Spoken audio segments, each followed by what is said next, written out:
অ হোটেললৈ গৈছিলো চিঙা বি চাইছিলো অ মালিকে উলিয়াই দিলে গজা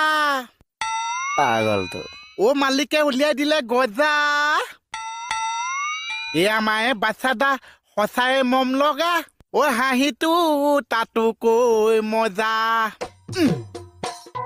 বা একেবাৰে ও নাচনী কিবিলাক কি কৰিবলৈ ওলাইছে দেতিকা ধুনীয়া গাইছো আৰু এটা গাইছো বাচ্চা ধুনীয়া হৈছে বঢ়িয়া আছে দেখা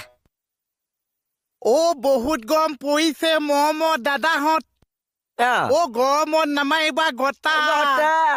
বোলো মৰমত নামাৰিবা গতা আমাৰ এই বাচ্চা দাই ছোৱালী বিচাৰি নাপাইছে অ দৰাডাল গোটেইটো টপা কি গলে অ দৰাডাল গোটেইটো টপা মই জানিছিলো নহয়